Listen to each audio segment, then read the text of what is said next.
And welcome back, everybody, to another episode of Bubba and the Bloom, episode 119. Going to get you a pitching roadmap tonight, similar to the hitting roadmap that was actually pretty well received from Tuesday night.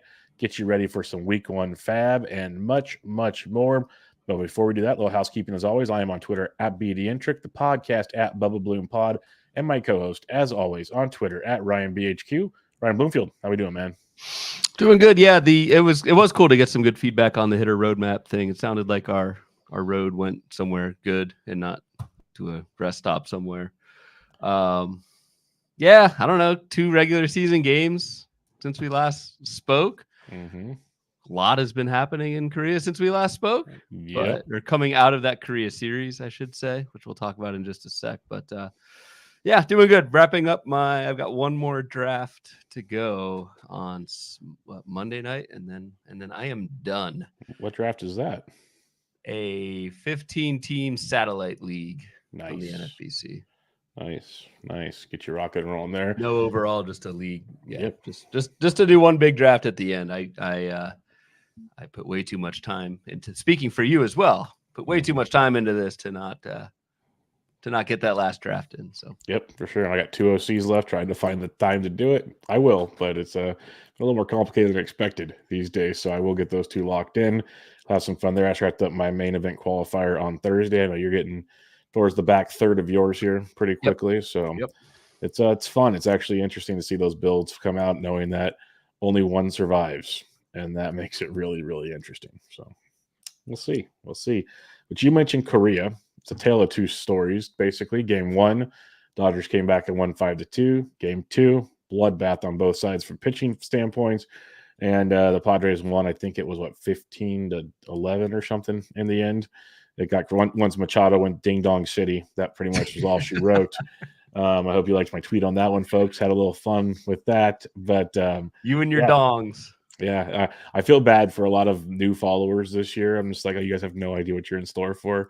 Like, you came for the content, be ready for the dongs. That's what that comes down to. Would never suggest unfollowing Bubba, but yeah, be ready, people. Maybe in season Bubba's fun. Mute the word dong or dongs might be a good call for you if you don't want to see them. But yeah, Korea thoughts. Glass now, some control issues, but got through 5. Darvish wasn't expected to go deep. Yamamoto and Musgrove, no.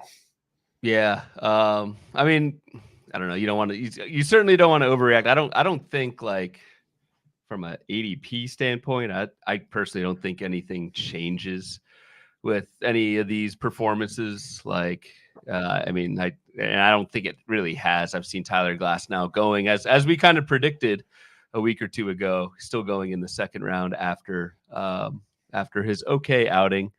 But I actually watched a couple innings of both, as I also predicted. Like, kids were running around at 4 a.m., which is cool. So I put the game on and watched a little bit, but not too much. The free look stuff is fascinating. So for those who don't, and this all depends on your league format, but I do know for the NFBC, what this free look is basically, and I'm not sure everyone understands what it means is we now have, if you've drafted already, or if you're still drafting, you have the option to start or bench any of these players that have already happened and that have already played. And so on opening day on March 28th, you have the decision to start Yamamoto, Glasnow, Michael King, who we'll talk about, or not, and then get their stats from Korea that you already know. So it's a pretty cool, I think, little wrinkle. I don't know if you agree with that or not, but it's cool until it's not. Bubba shakes his head. I think it's a cool wrinkle to think about. But what are your thoughts on it? I know they have to do it because, like, they're in Vegas right now and people are drafting these players, and you can't give, like, people the stats already, but they drafted late, so you can't get the stats type thing. That doesn't work. So I understand why it's there. So don't get me wrong in that respect. But, like, if you drafted Yamamoto, you were starting him this start. You were not going, oh, I want to see what he has first. No, you were starting Yamamoto. So you would have taken that one right on the chin. Now, on the 28th, when you lock your lineups in, you can not start him and miss those stats. Now, you'll also probably miss his start over the weekend. Miss his first start. And if that's a really good start, well, your balancing act just didn't work out too well. But you'll at least miss the blow up in Korea. That's, I guess, the risk reward you have to decide. Like Glass now, 5 innings, no win, The whip's not great. ERA is okay. Same with Kershaw or Darvish. The ratios are okay. Like the ERA is 0. Whip's not like 1.3. So you have to kind of decide what you want to do there. Probably starting them. But Yamamoto, that'll be a fun decision. Musgrove probably you probably sit him, just guessing. But the one you mentioned is Michael King, who actually put in I think 3 2/3, or maybe 4. Got through 4. He did. So I ran a poll on this. I laid out Michael King's line and asked, "Are you putting this in your lineup?" And it's interesting from like a, I don't know, just like a stat standpoint. So Michael King went 3 1/3. He gave up 7 hits and walks, so that's a 2.10 whip. He gave up 3 earned runs, so that's an 8.10 ERA. So the ratios Horrific. suck. But Michael King got 5 strikeouts and he got a win. And so the poll that I asked was, are you taking that? Are you starting Michael King? And he may start over the weekend, over the regular season. But it was 51-49 split, yes or no, on whether you would take that stat line and start it, knowing that you had that. I personally think I would take it. I would take the 5 strikeouts and especially the win. The wins are just tough. Yes, the ratios are bad, but it's 3 earned runs. So it's early. What if he goes out and throws 6 innings with like no runs and 2 hits and 3 walks? You're sitting pretty again. Exactly. So I would start it. I don't know. Do you agree with that or? Yeah, no, I'd play King. Yamamoto is disgusting. They played the Cardinals. Well, that stat line is just 1 inning of, was it 5-6 runs? Like it's 5 runs. It's rough. That's rough. But against 1 inning, if he goes out and shoves for 5 or 6, now you're starting to get back to an ERA of 9. Keep bringing it down because it's early. Like we joke about hitters, batting averages can change so quickly from an 0 for or a 3 for 4 type game throughout the first month or so. Ratios can too. It's later in the season when things start to balance out. Just Yamamoto just doesn't look good since his like first spring start. So it's one of those where I'm like, not good. But we'll see. Some people said he was tipping pitches. I looked at his scatter plot of pitches. That I don't care if you're tipping things. Like that thing it looked like a freaking Jackson Pollock painting. It was all over the place. Ooh. So yeah, I don't know there. Dude, last week it was Bible references. Now it's art references. You're get these glasses, get some sophistication. You got to watch out, folks. I haven't read a book, but we got stuff here. Would you so like Jake Cronenworth went 4 for 4? That's an interesting, and I think he was probably drafted everywhere, but drafted like an interesting FAAB pickup. As a bench bat, though, that's the thing. I think I could see like a Jake Cronenworth ADP moving up a round or two just because you get a 4 for 4. I forget what the other game. You at least get that. Daniel Hudson got a vulture win. He's been undrafted. He's available in FAAB this weekend. Like it's those interesting, like you just kind of pick them up for this game of stats and then dump them. But I don't know. It's a cool little wrinkle. I do wonder how many sites do this. I don't know. Especially from our listeners, like it just seems like, and I know Tout and Labor, we've already drafted you. We had to make a call yesterday and do it. So they got Yamamoto'd, so that's fine with me. They did. That worked. But yeah, there's some fun ones to kind of decipher through.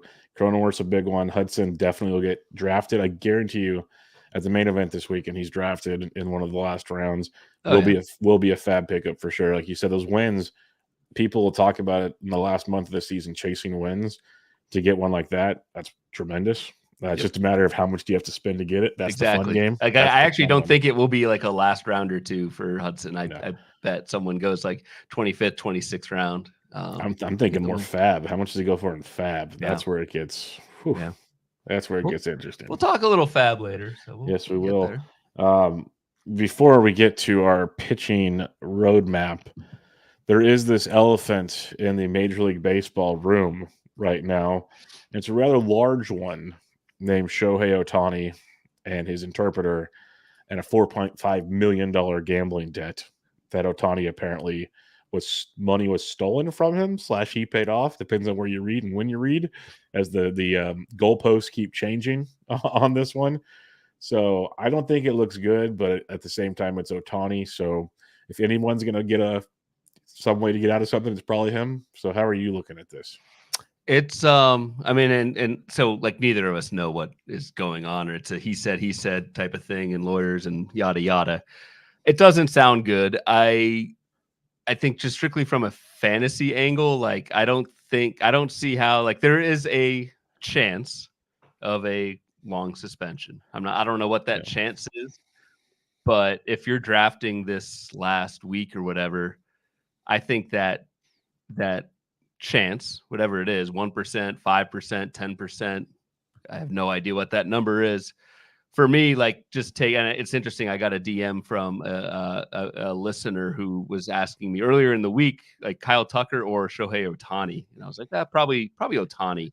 And then the news broke, and now I say Tucker. It's Oh just yeah. like, why bring that smidge of risk into the first round? So yeah, I don't know, like, I don't know, really want to get into the speculation what happened or that sort of thing, but just from a fantasy standpoint, I think it does hurt Ohtani's value. You took him in tout, right? Only First share I round? have. Only share I have is tout, so I can live with that. That's fine. The bad thing, if he's suspended, I can't put him on the IL, and I ain't dropping him unless it's a massive suspension. So that Yeah. makes things interesting. But it's a combination of, okay, do the feds get involved? If the feds get involved, Shohei's done, because it's really easy to check bank accounts. That's not hard. The wire transfer, if he has any finger on any part of that, that's against all MLB rules. Like, you're done. Like, that's, unless they find a way to loophole it. That's where I'm concerned. Now, if it's just MLB doing the investigation, Shohei's playing on 162, because that's just, Rob Manfred doesn't want to lose his golden child. So that's kind of where things kind of go, is, does Shohei have a great fall guy or not, is the way I look at it. And unfortunately, we do not know. As Ryan said, that's way too much risk for me in these bigger drafts coming up here. I'm just not that kind of guy. Not like if he falls into like the mid to end of the second That's round. the follow-up question is, what if he's there in the, I don't know, second, third round? Then I'd probably start Probably thinking do about it, it but for sure. But it's definitely first round Shohei's. I haven't really been on him all year anyways, but this completely takes me off that board. yep. I think so too in the first. Yeah, so we'll see. Like, I think we can all agree we want Shohei to play baseball for the next 15 to 20 years. That's the Yes. goal. But if MLB wants to hold to previous standards, this might get bad. That's all I'm going to say. So I'm hoping it's not, but where there's smoke, there's usually fire. So keep a close eye on this situation. All right, pitching roadmap. This should be fun. The hitting one was awesome. A big fan of that. I'll let you open up and describe what we got going on here. It's a little different than last week, but the same concept will apply. So what are we looking at, Bloom? All right, for our In. watching crowd, look at this. Yeah, it took 119 episodes to figure this out, but I can actually zoom this thing in a little bit, and hopefully, folks watching on the live stream, and again, chat it up if you guys want. We'll get those questions as we go. But we are looking at we're breaking down the pitcher pool by every 30 pitchers. So similar to last week, we're going to work from the back forward.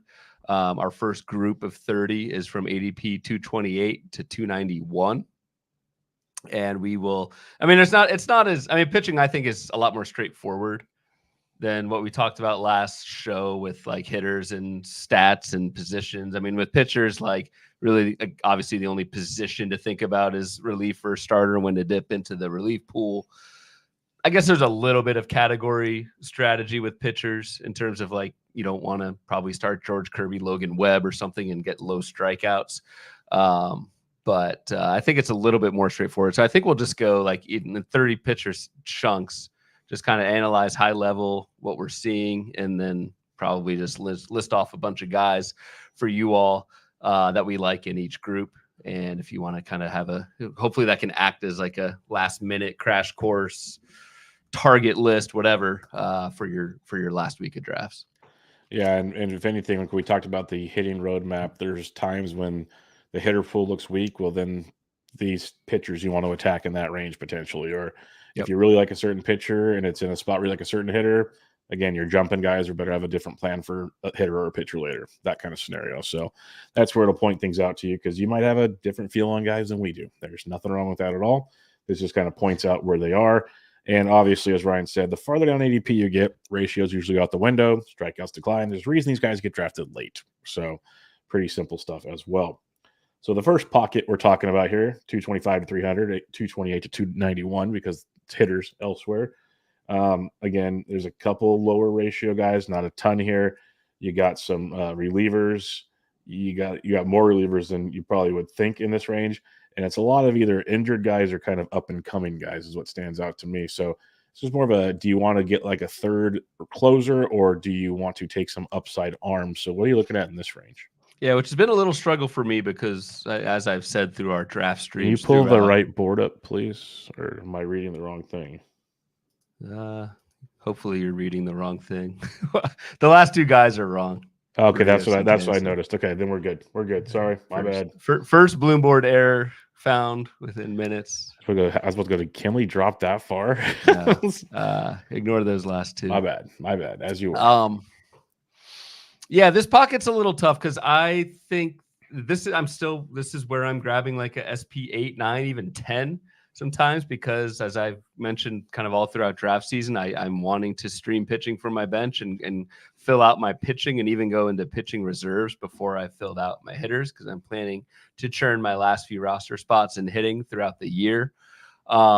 But you're right. There's a fair amount of risk. There's some stability here, but with stability comes tougher ratios, I think.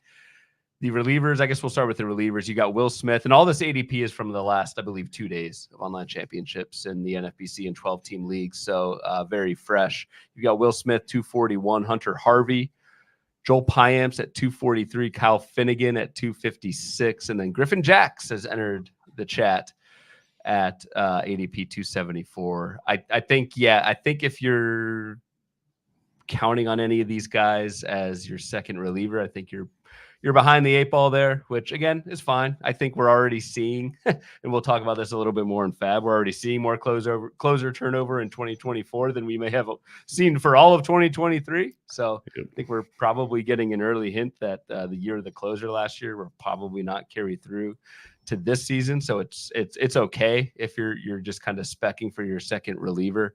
But just a lot of uncertainty on the reliever side with Harvey versus Finnegan, and basically Payamps versus Abner Uribe, who I didn't mention, but it must be going outside the top 300. So not many closer options. Sorry. No, go ahead. I was going to say it's kind of funny that Finnegan's technically the closer, and he's going about 15 picks or 13 picks after Harvey. Everyone loves that Harvey name, but technically it's Finnegan's job right now. So that's that's an interesting one to peek at when I see that. Yep.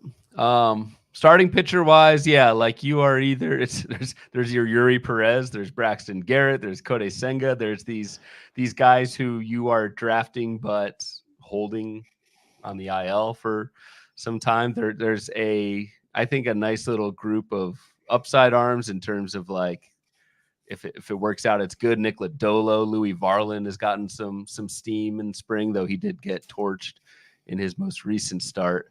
Mackenzie Gore is on there. And then you've got kind of your more like, I think somewhat higher floor, but lower ceiling options in terms of like a Reese Olson, a Seth Lugo, maybe a Reed Detmers, Yusei Kikuchi. I think a little bit more stable where they're in the rotation. You kind of know what you're getting with those guys.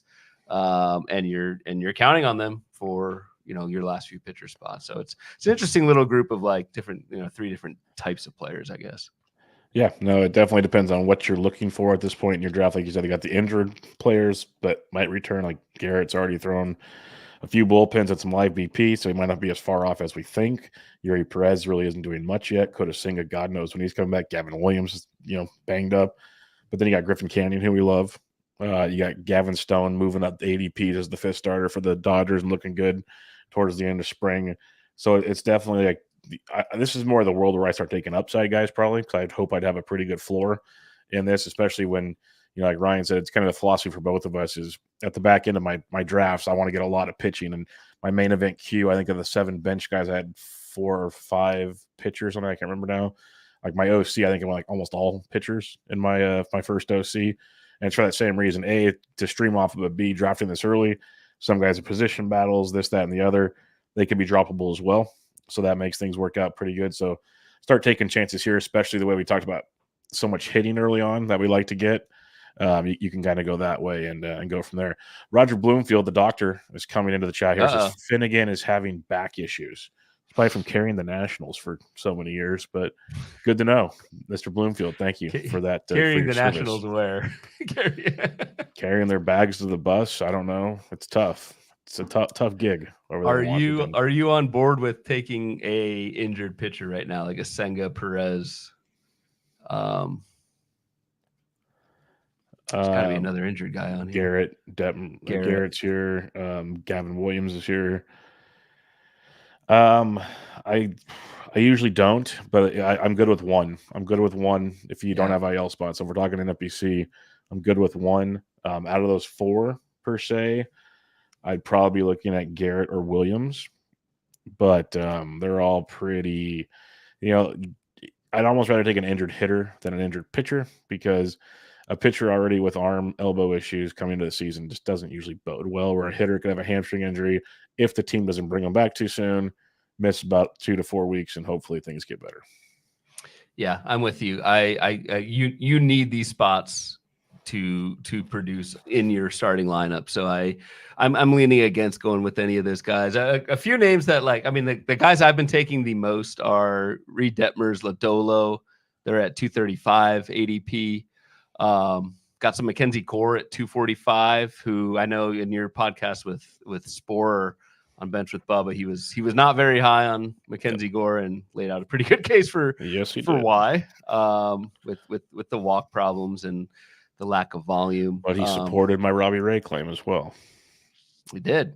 So that's right. There's an avenue for young pitchers. Remember that. A lot of Griffin Canning on both of our teams at ADP of 260, and not to speak for you, but your boy Tyler Wells 291. There are, I think, who knows out of which of those guys will actually not even break out, but be productive. But I think you've got, I don't know, 6 or 7 pretty good options at starting pitcher with those names that I just laid out. Yeah, and just like if you do want to talk one stat when you're talking strikeouts, Kikuchi, Detmers, Gore, Canning, Lance Lynn are the only ones projected for over 150 Ks. So if you're in need of strikeouts, that might kind of dictate where you're going in this range, is what I'm trying to say. At the same time, what Draft Sheet told me, I mentioned with Bubba, what Sporer also echoed, and it's something I need to start. I've been thinking about more and more since they said it. It makes way too much sense. Is these later picks, and you're sitting there looking at the projections, there's a good chance they're not in your team anyways to get the whole projection. So go for the guys out the gate. If you get 1 month, 2 months, 3 months, whatever, of good production, and then you bounce, that's cool. So that's why I just want to mention Tyler Wells. Okay, he might not be in the rotation the whole time. He's got big strikeout stuff, though. And if he's in the rotation for 4 weeks, 6 weeks before someone comes back, that could be a really strong 4 to 6 weeks before it goes back to the pen. So, you're at this point in the draft where you don't have to trust these projections through and through. And I think we've said since the beginning, pitching projections take with a grain of salt. We prefer hitting projections over pitching projections. Yeah, you could look at a Tyler Wells projected for 95 strikeouts. Over the full season, sure, it's not that great, but while he's in the rotation, while he's pitching, I'm not going to say Tyler Wells is a strikeout machine or whatever, but you're getting what you want out of him. And yes, chances are you are not carrying a lot of these guys throughout the entire season. And so it's a little tricky to look at full season projections with these guys. I think James Paxton is another example. Yes. He's going to get hurt. ADP 272, but if you can get 6 weeks, 2 months out of a good James Paxton, that's good. Who cares what the regular season, entire season projection is, which is probably baking in some injury risk and that sort of thing. Use him while you can, and mercifully drop and move on when he gets hurt. And the one name I'll mention, because you talked about stashing guys, one guy that I have picked up in probably my last 2 or 3 drafts I've done, just because I want to see how it goes the next week or so. I've taken a lot of Kyle Bradish with one of my last 2 or 3 picks. A lot of Kyle Bradish, just because I did the OC, that my main event qualifier. Because he's already kind of throwing, not hardcore throwing, but the fact he's throwing, if I find out he's only going to miss a month, we all know how much that's going to cost on FAAB when he comes back. And also remember, though, if I drafted him and you're in my league and I drop him, you can get him for $1 at any moment so that's another kind of loophole in the NFBC, but it's a whole nother probably conversation. So you asked about stashing. I have stashed him. All right, let's move on to the next pocket here. 225 to 300, another 30 pitchers here. I think this is more of, again, not trying to speak for us here, but our wheelhouse of pitchers. We like to kind of pepper this range, especially the back half of this range, because we like those hitters 1 to 200. But there's a handful of pitchers in that 2 to 225 range that look pretty juicy. So, what are you seeing in this one? Dude, this is the Bubba and the Bloom like legend wheelhouse. A lot of shares here. A lot of shares. A lot of it's the Christopher Sanchez tier at 205. No H, just an R. Just remember that, everybody. Type him in the draft room. Yeah, Grammarly does not believe me. There are actually, and as we get closer to the season with closer roles starting to get a bit more defined, this has been a change for me from early draft season. There are some closer options here. There's Robert Suarez at an ADP of 192. That's going to go up. He already has a save, baby. After Robert Suarez got a 4-inning save against, I think, the tougher pocket of the Dodgers lineup. So that's a very obvious tell that Robert Suarez is at least the primary. Well, they sent Matsui to AAA, or no, Hase go. They said go to AAA. So now Matsui is the only guy there, and he came in the 6th inning. Yep. You've got. So I think Robert Suarez will probably jump all of these next few relievers that we'll talk about. But we do have Jose Leclerc at ADP 176. It sounds like Leclerc is the guy, at least to start the season in Texas. Carlos Estevez, we know, is the guy. I'm still not touching Mason Miller, who's a 182 ADP. And then there's Alex Lang, who is starting out as the guy, but has a deep red 139 whip projection, which I can get behind at an ADP of 184. So there are, I think if you do need that second closer at this point, Leclerc, Estevez, and Robert Suarez are all options in this group. And I'll say this much, because you said this is OC the last 2 days. That Suarez price has already come up quite a bit. He would have been in the previous grouping before this, because I know like Suarez was the end of the line for quite a while before it got to Estevez was before it got to Robert Suarez. So he's already moving up. He's almost in Estevez's back pocket now. So they're 7 picks apart. So that's interesting, because I do like Suarez quite a bit. I have a lot of Estevez where I didn't want to play chicken with Suarez, because if you miss on Estevez and you still need a closer 2, it's pretty much Suarez and then a lot of maybes. So if these are decent, I will say, closer 2s, but I wouldn't bank on it. And again, don't be just praying they fall to you. Yep, agreed. And probably similar we were talking about with the pitchers from the last tier, I would take the under, if that's even a thing, on Leclerc, Estevez, maybe even Suarez lasting the whole season as a closer. Yep. But again, to start, all you can ask for is that they start with the roll and have some leash. So we at least have that. If you draft accordingly, if these guys get you 15 to 20 saves, you're at least doing okay. Like, as long as they get you there, you're good. Leclerc would be out of those 3 would be my biggest concern, because I've just never been a Leclerc believer. And I think Daniel Robertson is legit for a closer compared to Leclerc, but Bochy's going Leclerc. So we'll see how that goes. If you think of the pitcher pool in terms of like groups of 30 that we're doing it tonight, you're probably taking 2 out of 30 in a 15-team league, and then like 2 to 3 in a 12-teamer. I'd love to grab 3, hell, even maybe 4 if I could, out of this group. And just to name like my favorite, just to kind of, if you want to jot down a bunch of names that we both like, or at least that I like, you can add on names afterwards. Cutter Crawford at ADP 221. I know you're a huge Kyle Harrison guy at 219, and Brian Bayo at 212. We all know there's another guy a few picks before that, but we'll get there. Christopher Sanchez, Brandon Pfaadt. That one. At 202. That's your boy. Fought. Yes, Pfaadt. Yep. As long as you type his name correctly in the draft room, you could have Brandon Pfaadt at 202. I like Ryan Pepio at 196. I like Aaron Savali at 191. We all know Nathan Eovaldi. He's the opening day starter for Texas. There's Brian Wu at 169. Yu Darvish is healthy at 165. Yep. Nick Pivetta, I've talked about a ton this draft season. 164. Bryce Miller, who has one of the best fastballs in the game and is now incorporating that Seattle splitter into the arsenal at 161. There is just, and we'll give a shout to Corbin Young with Mitch Keller at 159, who I'm not as high on as Corbin, but it certainly has a ton of talent. I just listed 10, 12 guys that I think Easily. are great picks in this spot. So I think this is again, balance it with which hitters you like and that sort of thing for an overall draft plan. But this is I think a pretty sweet spot to fill out the middle and start to look at the end of your rotation. Yeah, I've been saying all draft season there's like 3 big pockets of pitching I like. There's obviously the big, like, early few rounds guys. Then there's like the 80 to 130-ish area of pitchers. And then there's this pocket. This pocket is fun. I usually leave most of my drafts with 3 guys in this range, give or take. This is like another reason why I go more hitter heavy, because I'll take my chances here. Like Justin Mason, and this is no slight on Justin because he's accurate in what he's saying.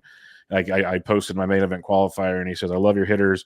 Pitching makes me nervous because these guys are all risky. That's why they're going back here. But I'm willing to bank on improvements here. Could be wrong. That's the truth behind it all. And in a 15-team league, sometimes there's a reason why pitchers go earlier. You want that stability compared to the risk. That's fine. To each their own. This is maybe my 12-team mantra in my brain, not going that way. But like you mentioned, like the Miller Woo, the Seattle combo, like I got Woo a little ahead of Miller in my world. Love you, Darvish. If you want to see a funny, all of Joey Votto's tweets are usually pretty funny.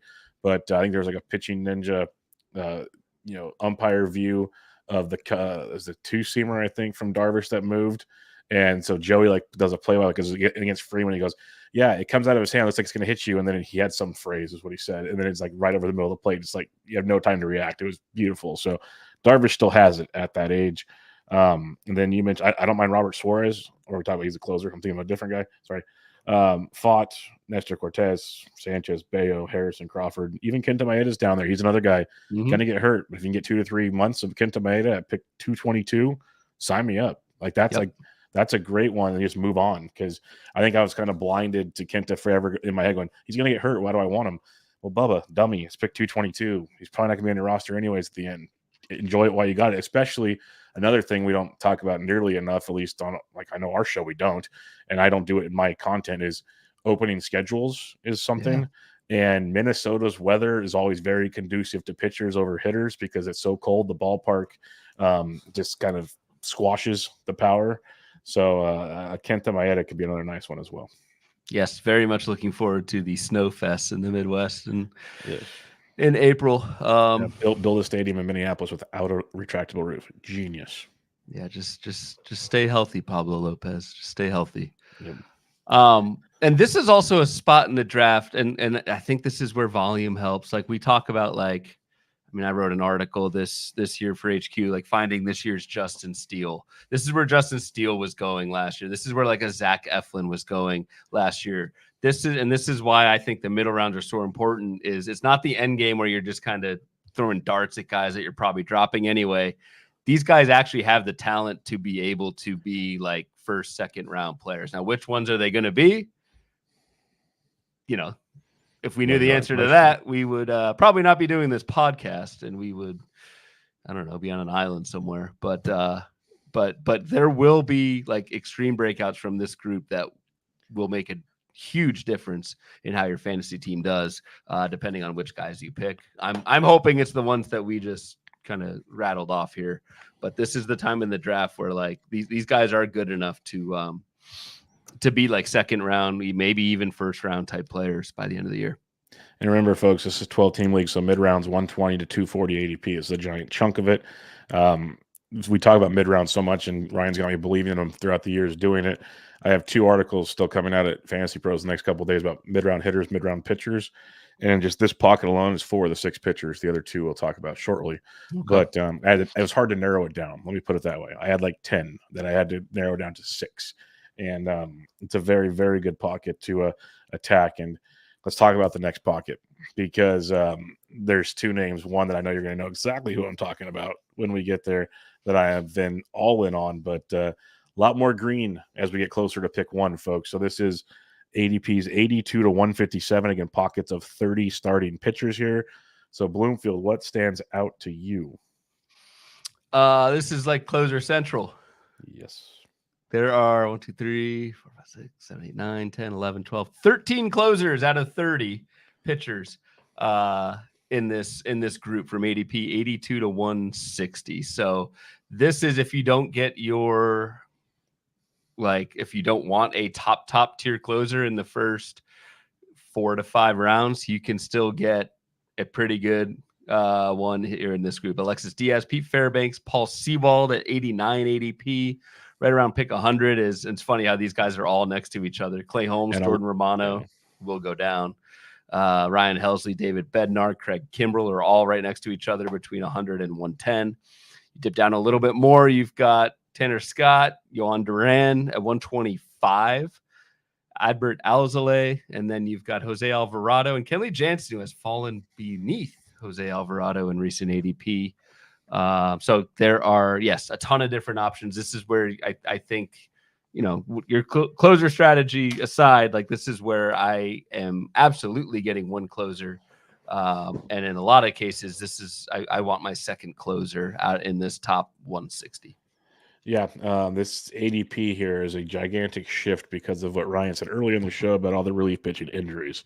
If we did this same pocket a month ago, there might be like 5 or 6 guys here because most of from the Alzolay down when we did the relief pitcher preview, we're not in this pocket. I think it was like 130 ADP is where it stopped. And I remember Alvarado being 170. I remember like a 50 pick gap of no relievers. And now that has definitely changed. They're all bunching up as we get to overall competitions where people need saves. And so that's what you're seeing. Kenley might creep back up. He threw in a game on Thursday through like 30 pitches. Felt good. We'll see how he reacts on Friday, but he's going to get hurt eventually. I talked about it like every day. Dude, he said, I read the quote. He was like, I felt fine. And it was something like the next sentence was like, he's been dealing with like neck, oblique, and shoulder issues this spring. It's like, oh God. He had a similar quote on Wednesday when he couldn't go. He was all frustrated at his locker, and I kind of mentioned it in my daily recap stuff. And I'm just like, the fact he's mentioning 3 injuries right now, I don't even care if he can like just keep drafting Chris Martin. I know he's banged up. He came back tonight. Yeah. Keep drafting Chris Martin in your last picks. Just do it. You'll be happy in the end. That's all I know. I'm glad you bring that up though, because if we dive a little bit deeper in this group, it's almost like you need that closer in your first 110 picks. Yeah. At the end of that, Clay Holmes, Romano, Helsley, Bednar, Kimbrell. Well, Romano's hurt. Helsley's velocity's down. Bednar back for the first time on Thursday night, his first appearance of spring. So it's not good. Bednar at least pitched today, so that's good. But yeah, it's starting the soft middle of relievers is starting to fade a little. Tanner Scott has been god awful this spring. He's been very up and down the last 2 years. We've seen good Tanner Scott and bad Tanner Scott. So yeah, it's almost like I think top 110 is where I want my second closer personally, because I just hate trying to find closers in FAAB. Yeah, because like our other guys, like in the next group, Iglesias is moving up. Munoz is all the way up to 72. I know we'll get to that in a minute, but it's just showing the shift. And then obviously that affects your hitters we talked about last week that we all liked quite a bit. But then again, we only liked there's like what 35 hitters in the top 50. I think I talked about when I looked at ADP. So it's a weird world out there right now. What are you seeing on the starting pitching front? Because I think relievers, it's just get a guy and pray he's healthy, but definitely get one here. I agree with you. What are you seeing on the SP front? Yeah, and so it's I can't just sit here and say, oh, I'm going to grab a starter here too and a reliever. And we just talked about in the last episode, this is where I like to fill out my middle infield with like a second and shortstop. So you can't do all that. This is a place where I'm not really shopping for starting pitching. Because I'm getting those middle infielders, I'm getting my second closer, maybe my first and second closer. And like just as a whole, there's some guys I like, but there are more guys that I'm kind of out on at the price than I'm in on in this tier. So this from ADP 82 to like 150. I'm not really going that heavy on starting pitching. I'm not a Dylan Cease fan at 85. I'm not a Joe Musgrove fan at 90. I haven't been a Shane Bieber fan at 115, though he has looked good in spring, and I think that does matter given Bieber's history. Just haven't ended up with like a Carlos Rodon at 142. Haven't ended up with him. It's just a lot of pitchers that I'm like lukewarm on, and at the price not really in on. So it's somewhere, and this is good to know. You can't be in on every position at every part of the draft. That's like physically impossible. This is where I'm kind of looking elsewhere, maybe getting 2 early starters and then going like we just talked about the last group of 30, grabbing at least 3 starters from that group. So I'm kind of out on starters at this stage in the draft. I'll come back to him later. Yeah, like Chris Sale up to 92 now. I had a lot of Chris Sale shares earlier. Haven't gotten me in the last few weeks. I'll tell you that much. That's a tough one for me to pull. Like, I still like him there. If you can get him, that's great. But that's just tough at that ADP. I love Justin Steele. Like, I'd rather take Steele or Sale at that price point, as weird as that sounds. So that kind of makes that odd.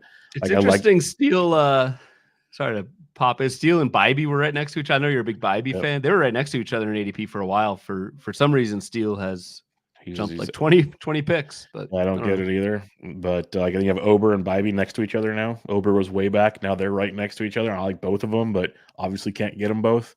And I am, again, I'm usually getting a closer right there. So it's pretty tough to get those, but I do like them. If you say you get a closer earlier and you're cool waiting a little longer, okay, sneak in and get an SP if you're not getting a bat.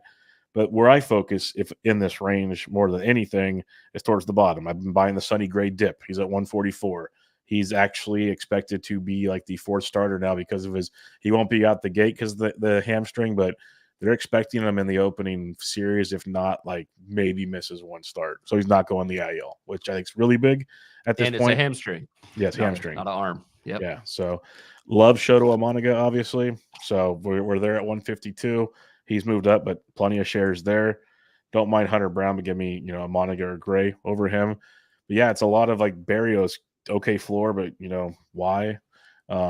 It's well, like with the next pocket we talked about, like why go with the Barrios floor with the next group? So it's pretty much, and again, Amoniga, Gray, those guys, Hunter Brown, that's technically the mid-round guys. Those are the ones I like, not the top 10 rounds. And that's what makes it tricky here. So I'm missing out on my guys, my Bybees, my Obers, my Steels, my Sales. Those are like the only other starters I really like in this range, and it's tough to snag them right now. But if you went heavy hitting and you can, like, say you already have a shortstop or something, okay, start attacking pitching here if you feel like it. But again, I remember Ryan and I mentioned pretty important to get your middle infielders in this range, or don't play chicken later. That's the best I can say. Yep. The few pitchers that I have, just if I'm naming names on this pod, I have ended up with a fair amount of Joe Ryan at an ADP of 85. I'm high on him. Justin Steele at 93, and then Bybee at 114. That's kind of it. Merrill Kelly 132 ADP. I've dipped into that, but that's pretty much it. It's kind of weird to only name like 4 starters out of 17. So yeah, that's I don't know. That's quite the list we have there. That's all I'm going to say. Quite the list we have. All right, let's take the first pocket of 30 pitchers here. ADP technically 1 through 80, give or take, but it's 5 through 80. So what are we talking about here, Bloomfield?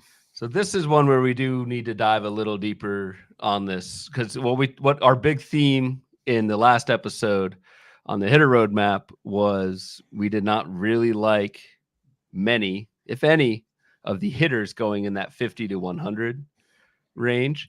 And if we look at the pitchers going in that same 50 to 100 range, I mean, you have to fill out a team, so you would think we go heavy pitching. I love this ADP 50 to even 80 right here. So you've got your boy now, Kevin Gossman, at 50. That'll go up. Probably solely because Bubba keeps taking him in the 3rd round of his drafts lately, which is smart. I can only scream it so loud before people stop listening. You've got Logan Webb, you've got Freddie Peralta. These are Bubba and the Bloom classics here. I'm a big Framber Valdez fan. Logan Gilbert.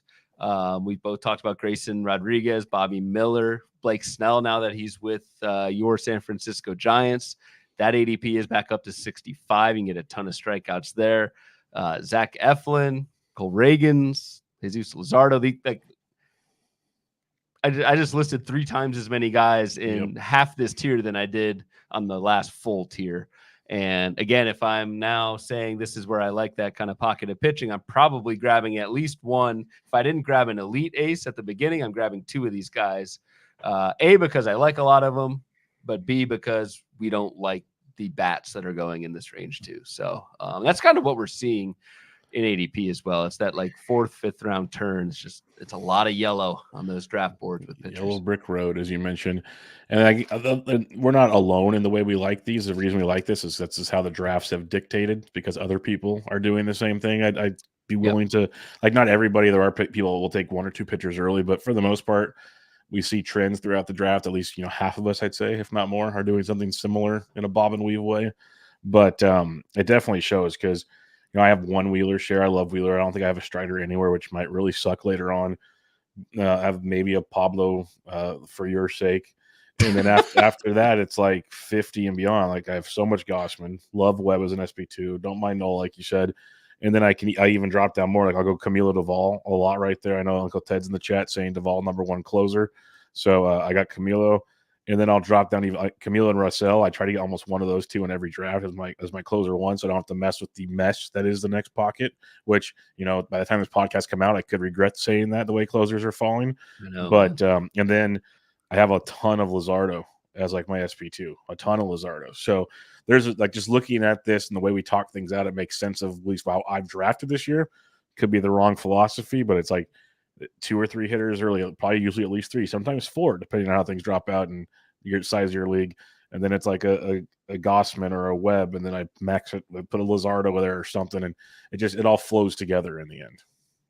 That's basically what I've been doing. I've been getting more. I think I've been getting more of the quote unquote aces than you have. Like, I mean, just because Pablo Lopez is in that tier, and you have to default have half of my teams. It's not going to be good if he goes down, man.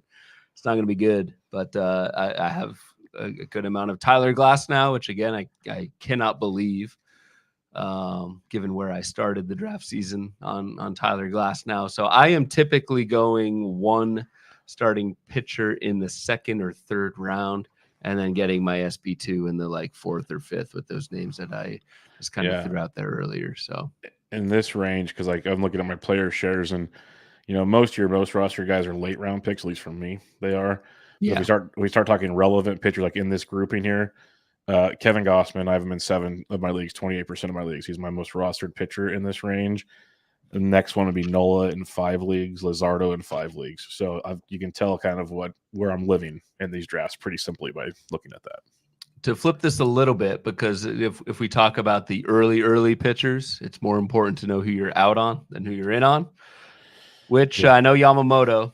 Yeah, you're out on at ADP 37. Anybody else in that top like Kirby 50? You're out on Kirby. I want strikeouts early. He doesn't. Well, he could prove me wrong. I've seen people put some good data on it. I'm not going to deny that. But compared to these other pitchers, he doesn't do what they do. I am too. I never thought I'd be out on Kirby and in on Glass now. I think when we started talking Kirby in the reviews, we didn't expect him to be a top 50 pick. I remember being surprised. Yeah, exactly. I remember being surprised that Kirby was going in the 4th round early in draft season, and now he's going in the 3rd round. Yeah. Again, love the talent. You're just baking on. And I've seen him go in the 2nd round. And I will say he might go in the 2nd round in mains. So it's just, I get it. I get why you're banking on a strikeout uptick that he hasn't shown yet. He just gives me flashbacks of Alcantara. He needs the innings to give you what you need, and that just scares me. Where these other guys could, Corbin Burns spent time on the IL and still put up a pretty darn good season last year. Zach Wheeler has missed starts and put up great seasons. Like, they can still do it without insane volume. They still need volume, of course. They're aces. You still prefer to have like 28 to 30 starts at least, but they could probably do 24 starts and still put up awesome numbers. Is what I'm trying to say. Kirby's a young buck, though. I'm not confident in any pitcher with volume, but I think volume will be there. But yeah, you're right. Gallons volume scares me. Gallons volume scares me. Tariq Skubal scares. I mean, we just haven't taken him. It's just not our style. Again, I totally get the urge to do it at ADP 44. Another I think tier to speak for you and myself that we've been out on is like the first couple of closers. Yeah. Like I guess I do have Josh Hader on a few teams, but I've been hesitant to be like the first one in on a closer at the tier, just because I don't think there's much difference between a Camilo Doval, Raisel Iglesias, who are going a full round later than Diaz, Hader, Clase. I just don't think there's much separation there. So just haven't ended up with a lot of those top closers.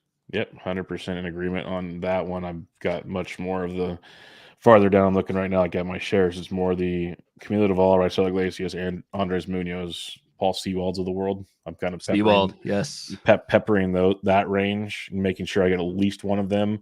If I want to get crazy with closers, which the way landscape is, it might not be a bad idea. Then again, if you're saying that's the way landscape is, you might be next. So keep that in mind.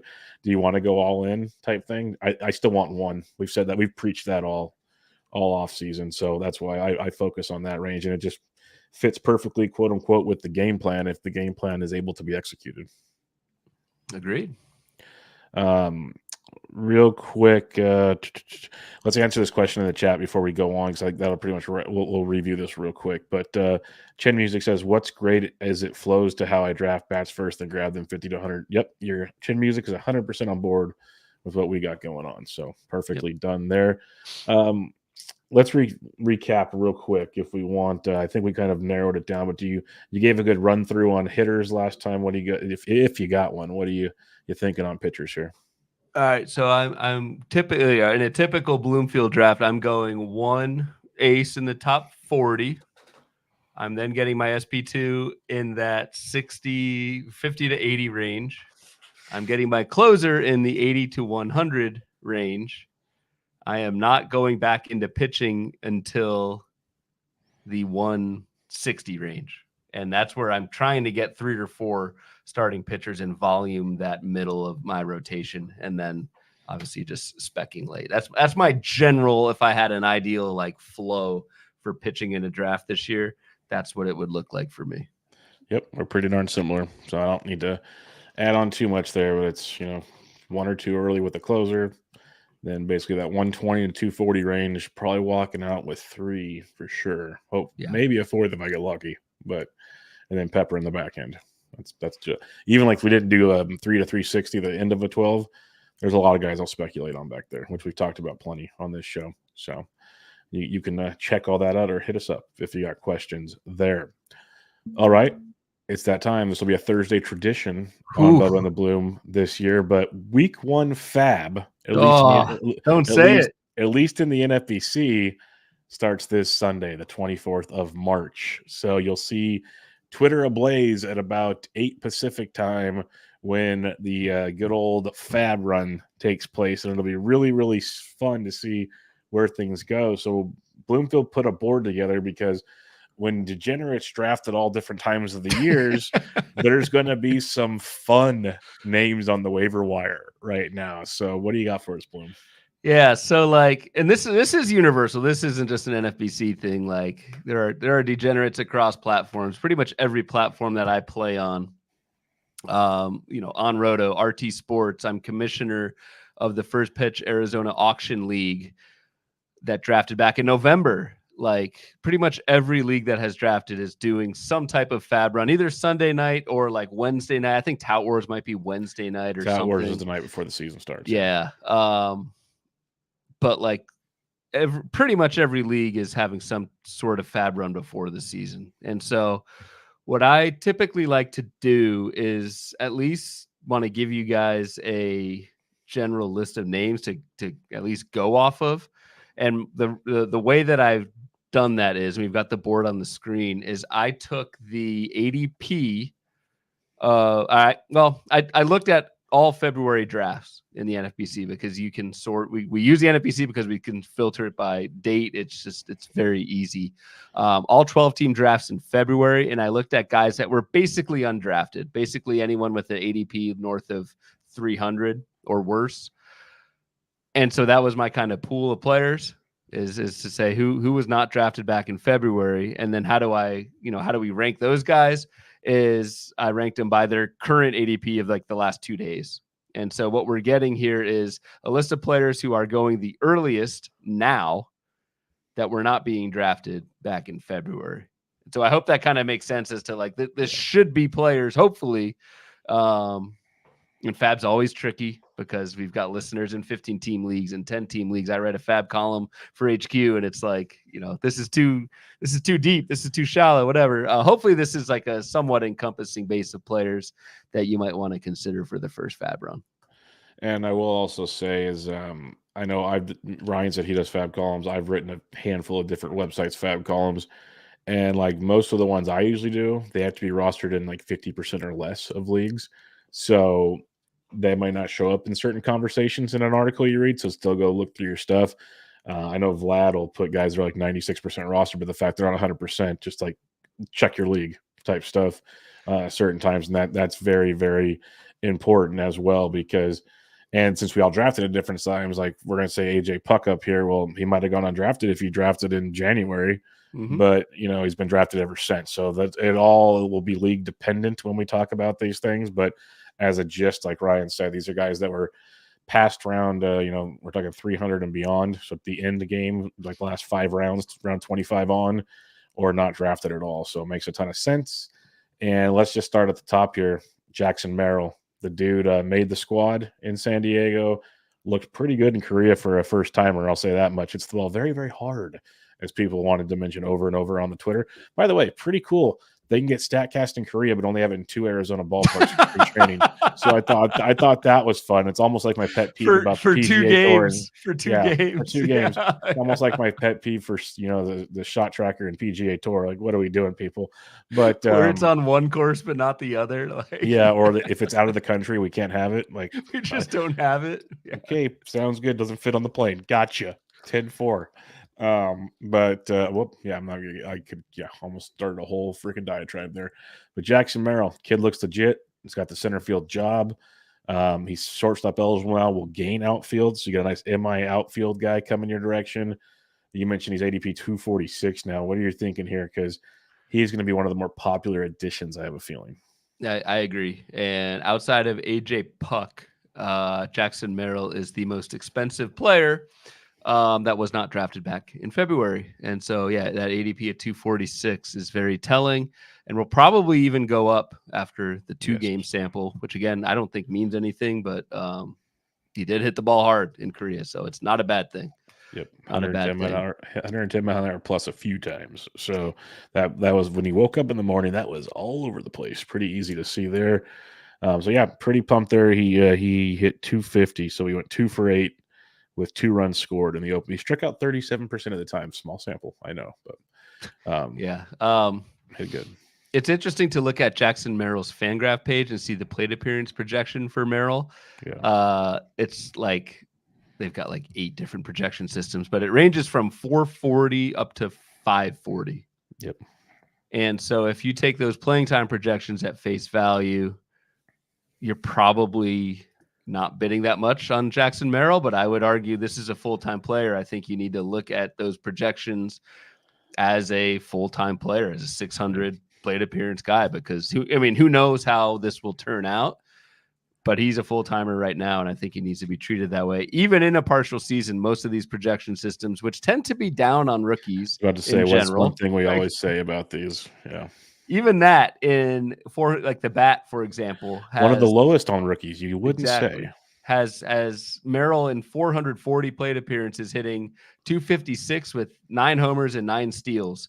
You bump that up to a full season of plate appearances, that's almost 15-15 on a projection system that in the past has tended to not like rookies. So especially high-end rookies like Jackson Merrill. So, the question's always going to be, how much do I bid on Jackson Merrill? And during the season, I don't even know if I want to get into that because so much depends on what your team needs are. Like if you have a shortstop that's hurt, I can't think of one off the top of my head or whatever, but you're bidding more than you normally would. But I think Jackson Merrill is priority number 1 in terms of hitters that are available to you. I think he'll be the most expensive. Yeah, no, I'm with you on that. And just a couple other things for him. He's only 21, so there might be some hiccups along the way.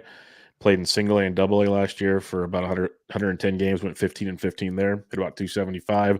Good plate discipline, though, like 12% K rate. So he does have that going again. Lower levels, though. See where that stands out. But, he will be very, very popular for that shortstop outfield eligibility. That goes a long, long ways. It's a quick hit question on here. Victor Scott. I still don't know if he's making the team. Like everything you read sounds like he might not make the team. Doesn't sound like he's going to make the team.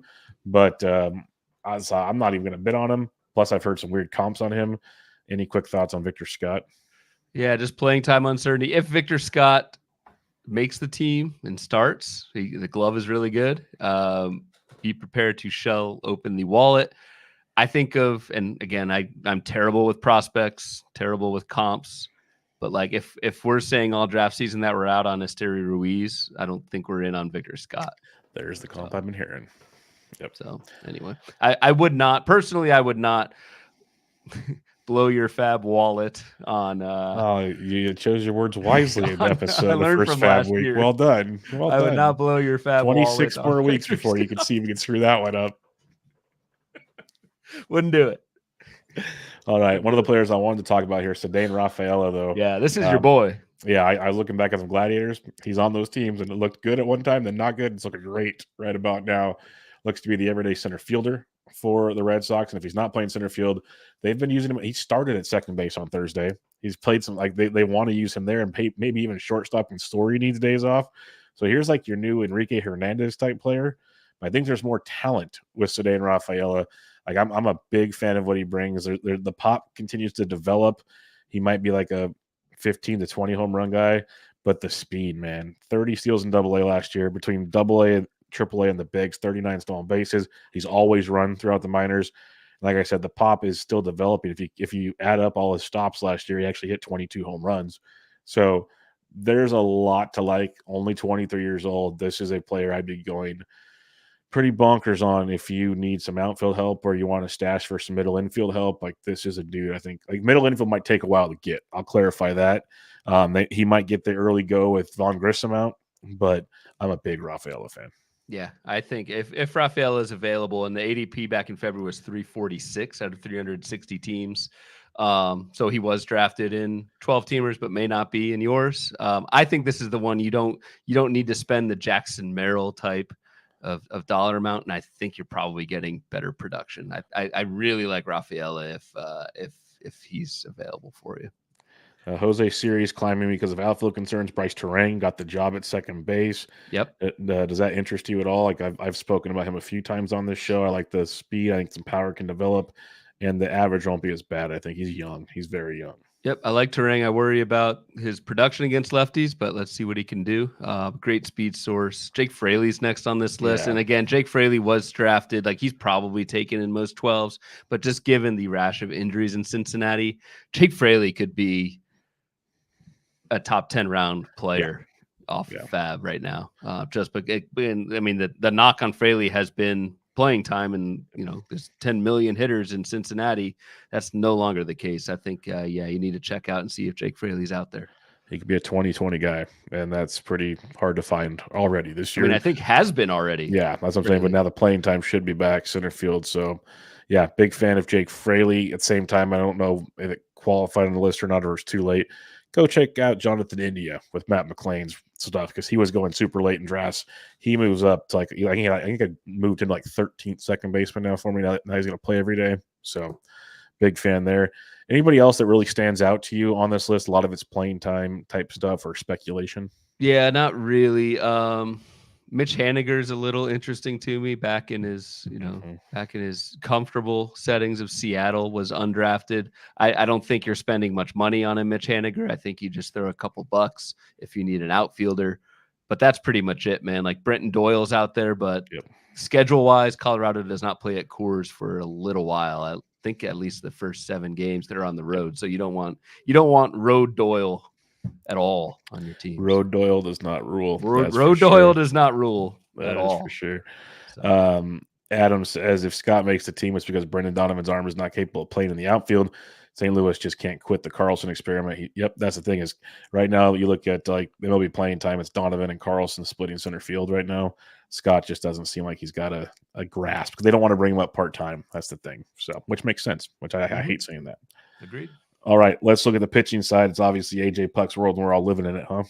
Yeah, like this kind of goes back to what we talked about at the start of the episode. Is I don't think you can count on AJ Puck for a full season, but I think the AJ Puck you're going to get is going to be damn productive in a rotation, a Miami rotation that is just beleaguered right now. Like he has a job.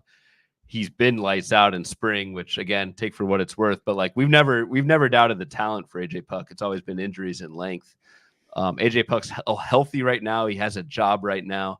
I think AJ Puck is clearly the top starting pitcher ad in 12-team leagues going into this FAAB run. Yeah, he threw 56 innings last year, 66 the year before. Like Sporer mentioned, he's going to be 29 years old. God, They're going to throw him already? they're going to throw him as much as they can get and just see what happens basically. So, will be quite interesting to see. Joel Payamps, for obvious reasons, should be the first shot in Milwaukee. We'll see how long that lasts, but he should get the first run. What are you doing with Gavin Stone, who we talked about on the pockets? He is climbing quickly.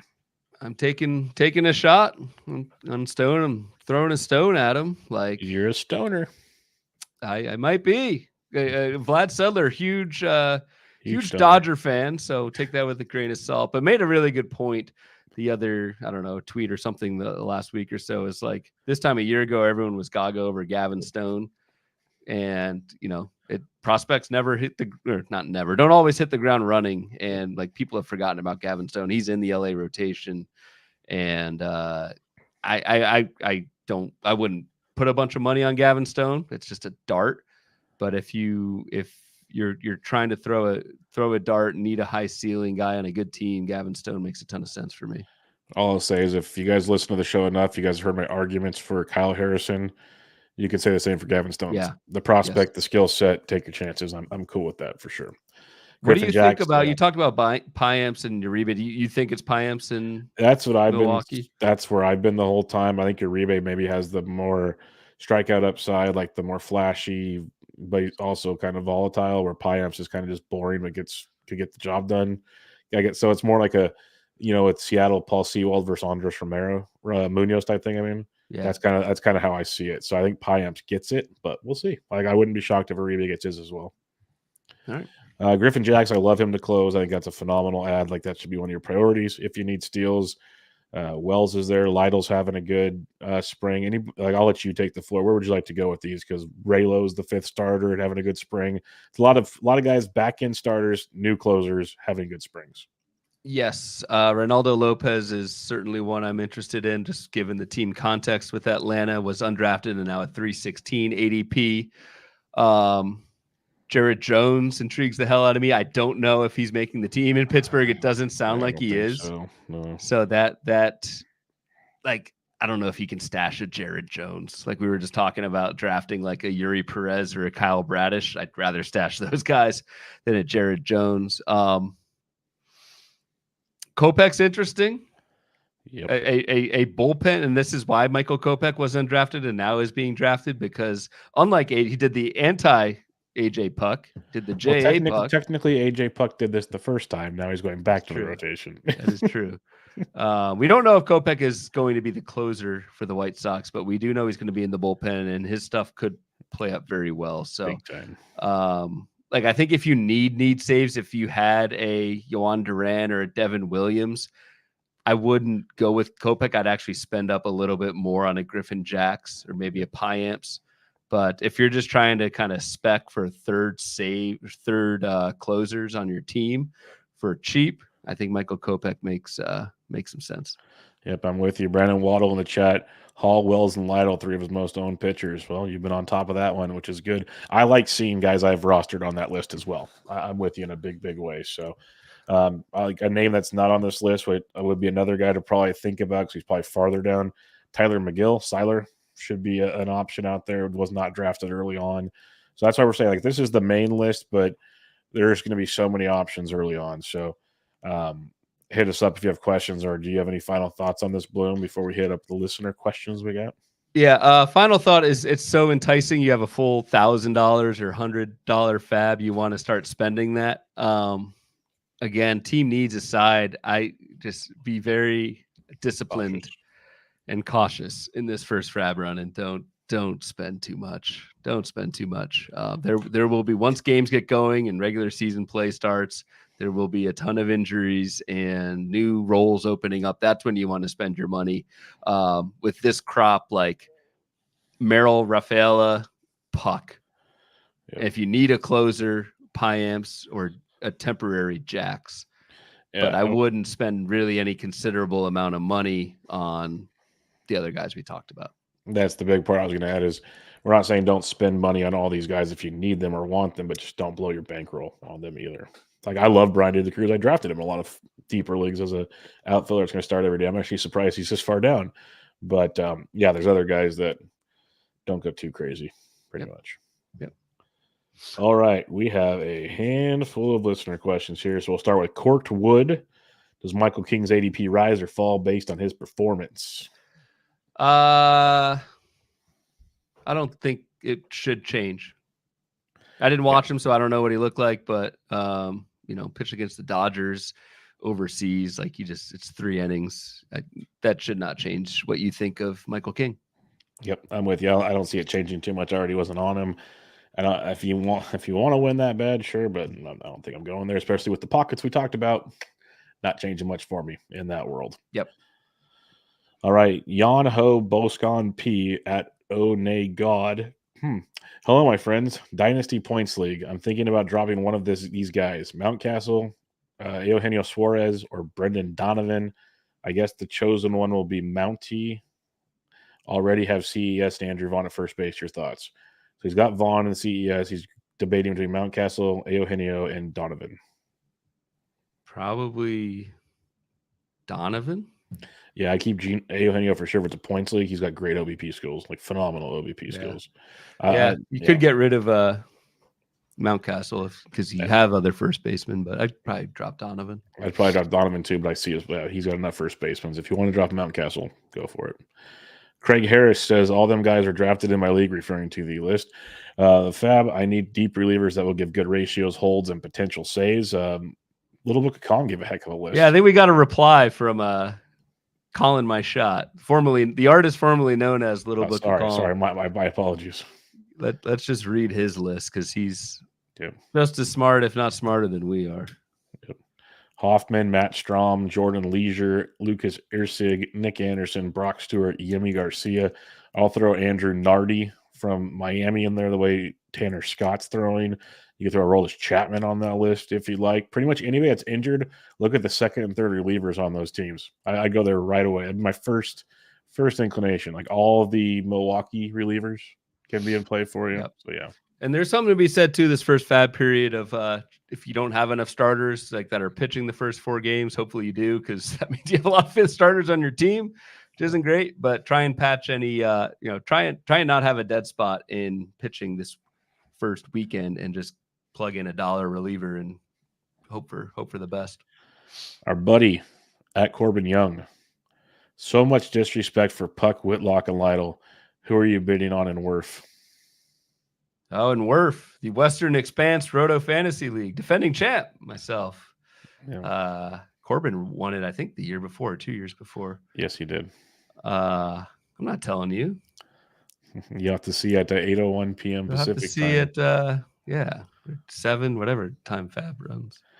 Our boy Timothy Lilly, who's been in the auction and the OC I've been in, great listener of the show here. He says, FAAB from the early OCs is maddening.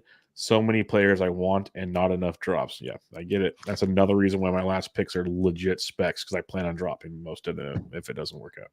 Yep, agreed. And drops are, and that's one of our, maybe our next question is, we haven't talked about drops, but drops are obviously a very important part of this situation as well.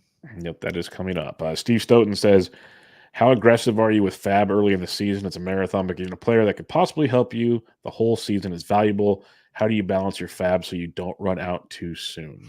Yeah, I tend not to go aggressive that early, but I get the case for it, because if you do win the player early in the year, you get more of their stats all season.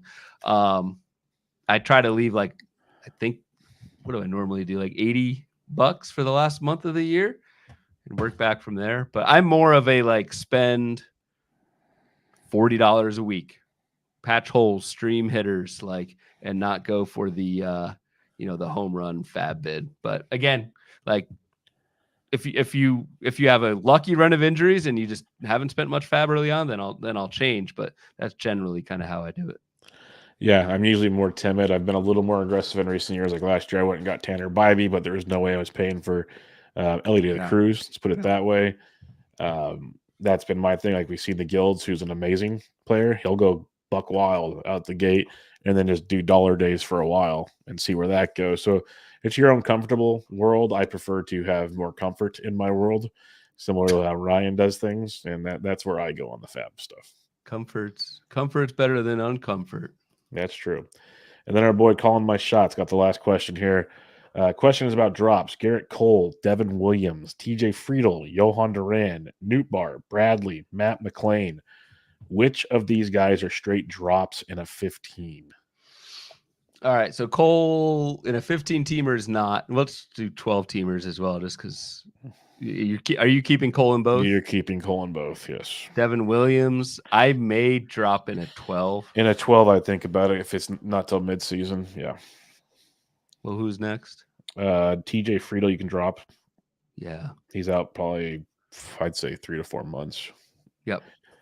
You could drop him. Johan Duran, that's tricky. That's an oblique, and that's nasty. There's no timetable yet for him either.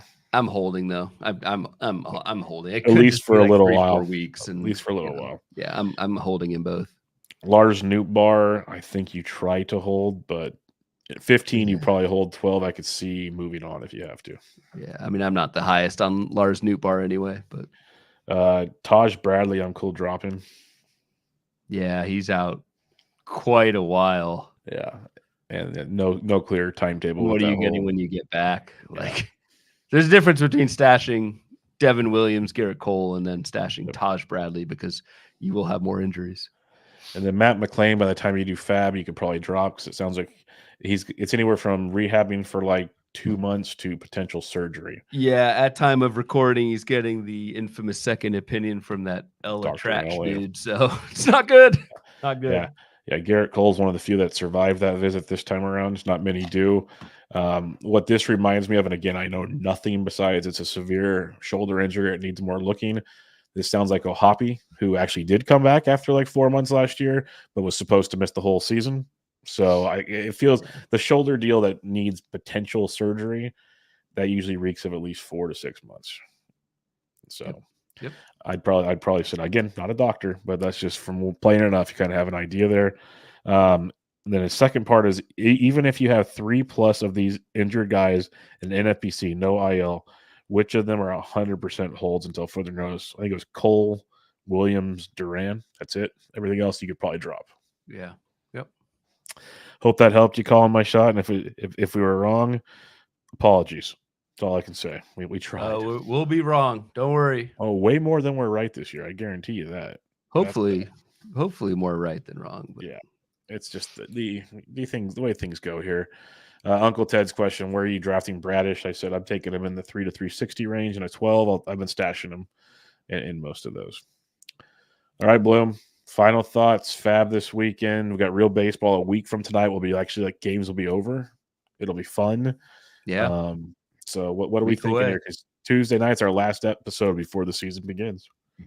Yeah. What are we doing Tuesday night? I believe it's our My Guys, and then hopefully a ton of listener questions. Okay.